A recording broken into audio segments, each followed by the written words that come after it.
ನೀಡದಿರುವ ಹಿನ್ನೆಲೆಯಲ್ಲಿ ಸಾರಿಗೆ ಇಲಾಖೆ 2 ಬಸ್ಗಳ ಜಪ್ತಿ ಮಾಡಿರುವ ಘಟನೆ ಪಟ್ಟಣದಲ್ಲಿ ಜರುಗಿದೆ.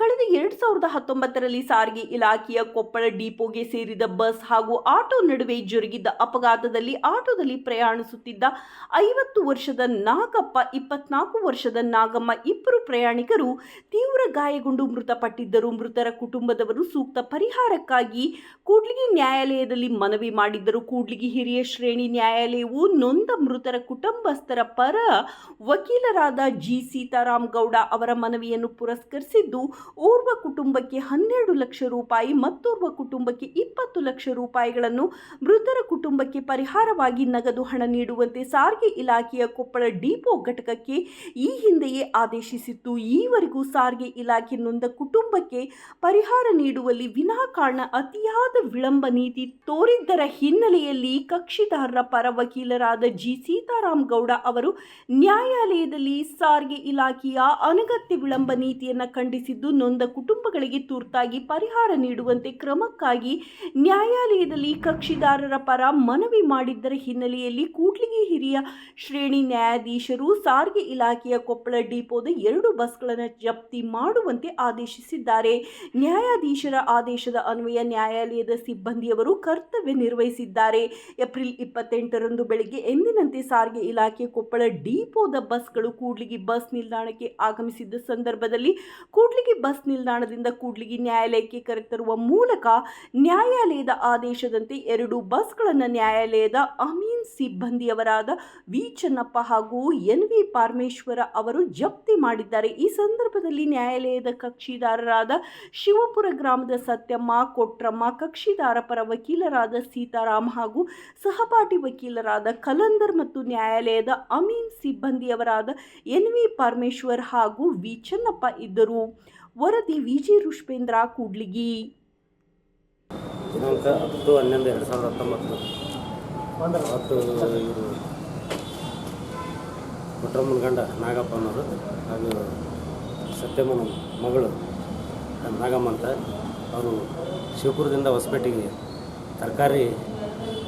ಮಾರ್ಕೆಟಿಗೆ ತರಕಾರಿ ಹಾಕ್ಕೊಂಡು ಹೋಗಿ ತರಕಾರಿ ಮಾರಾಟ ಮಾಡಿ ಮತ್ತು ವಾಪಸ್ಸು ಬರ್ಬೇಕಾದ್ರೆ ಶಿವಪುರದ ಹತ್ರ KSRTC ಬಸ್ ಅಪೋಸಿಟ್ ಬಂದು ಟಾಟಾ ಎಸಿಗೆ ಡಿಕ್ಕಿ ಪಡಿಸಿದ್ರಿಂದ ಈ ಅಪಘಾತದಾಗ ಸತ್ಯಮ್ಮನ ಮಗಳು ನಾಗಮ್ಮ ಹಾಗೂ ಕೊಟ್ರಮ್ಮ ಇವರು ಗಂಡ ನಾಗಪ್ಪನವರು ಸ್ಥಳದಲ್ಲೇ ಮೃತಪಟ್ಟಿರ್ತಾರೆ. ಹಾಗೆ ನಾವು ಇವರು KSRTC ಮೇಲೆ ಕೇಸ್ ರಿಜಿಸ್ಟರ್ ಆಗಿದ್ದರಿಂದ ನಾವು ಹಿರಿಯ ಶ್ರೇಣಿ ನ್ಯಾಯಾಲಯದಾಗ ಪರಿಹಾರಕ್ಕಾಗಿ ಅರ್ಜಿ ಸಲ್ಲಿಸಿದ್ವಿ ಕೂಡ್ಲಿಗಿ ನ್ಯಾಯಾಲಯದಲ್ಲಿ. ಅದು 16/11/2022ರಲ್ಲಿ ಜಡ್ಜ್ಮೆಂಟ್ ಆಗಿತ್ತು. ಕೇಸ್ ನಂಬರ್ 29/20, ಅದರಲ್ಲಿ 20 ಲಕ್ಷ, 34/2020ರಲ್ಲಿ 12 ಲಕ್ಷ ಕಟ್ಟಬೇಕಂತ ಪರಿಹಾರ ಕೊಡ್ಬೇಕಂತ ಆದೇಶ ಆಗಿತ್ತು. ಈ ಆದೇಶ ಪ್ರಕಾರ ಅವರು ಅಮೌಂಟ್ ತುಂಬಲಾರ್ದ ಹೆಚ್ಚಿನ ಪರಿಹಾರ ಹೆಚ್ಚಾಗೈತೆ ಅಂತೇಳಿ ಹೈಕೋರ್ಟ್ಗೆ ಅಪೀಲ್ ಸಲ್ಲಿಸಿದ್ರು. ಆ ಅಪೀಲ್ನಾಗ ನಾವು ಮತ್ತೆ ಮನವಿ ಮಾಡ್ಕೊಂಡದಕ್ಕೆ ಅದು ಆ್ಯಸ್ ಇಟ್ ಈಸ್ ಯಥಾ ಪ್ರಕಾರ ಅದೇ ದುಡ್ಡನ್ನ ಕಟ್ಟಬೇಕಂತೇಳಿ ಹೈಕೋರ್ಟ್ನಾಗ ಆದೇಶ ಆಗಿದ್ದಕ್ಕೆ ಮತ್ತು ಇವರು ಪರಿಹಾರ ಕಟ್ಟೋಕ್ಕೆ ವಿಳಂಬ ಮಾಡಿದ್ರಿಂದ ನಾವು ಅಮಲು ಜಾರಿ ಕೋರಿ ಅರ್ಜಿ ಹಾಕಿದ್ವಿ. ಕೋರ್ಟ್ನಾಗ EP ಹಾಕೊಂಡಿದ್ವಿ. EP ಕೋರ್ಟ್ ಆದೇಶ ಪ್ರಕಾರ ಇವತ್ತು ಅವ್ರಿಗೆ ಅಮೌಂಟ್ ಕಟ್ಟೋದಕ್ಕೆ ಬಸ್ ಜಪ್ತಿ ಮಾಡೋಕ್ಕೆ ಆದೇಶ ಮಾಡಿದ್ರು. ಈ ಆದೇಶ ಪ್ರಕಾರ ಕೋರ್ಟ್ ಅಮೀನರಾದ ಚೆನ್ನಪ್ಪ ಮತ್ತು ಪರಮೇಶ್ವರಪ್ಪ ಇಬ್ಬರು 2 ಬಸ್ಸನ್ನ ಜಪ್ತಿ ಮಾಡ್ಕೊಂಡು ಇವತ್ತು ಕೋರ್ಟ್ ಹತ್ರ ಬಂದು ನಿಲ್ಸಾರೆ. ಅದು ಹಿರಿಯ ಶ್ರೇಣಿ ನ್ಯಾಯಾಲಯದ ಆದೇಶ ಪ್ರಕಾರ 2 ಬಸ್ಸನ್ನ ಜಪ್ತಿ ಮಾಡ್ಕೊಂಡು ನಿಲ್ಲಿಸಿದ್ರು. ಕೂಡ್ಲಿಗಿ ನ್ಯಾಯಾಲಯದ ಅವರಂದ್ರೆ ಸೀತಾರಾಮ್ ಅಂತ ವಕೀಲರು, ಕಕ್ಷಿದಾರ ಪರ ವಕೀಲರು ಸೀತಾರಾಮ್ ಅಂತ ಹೇಳಿ ಈ ಕೇಸ್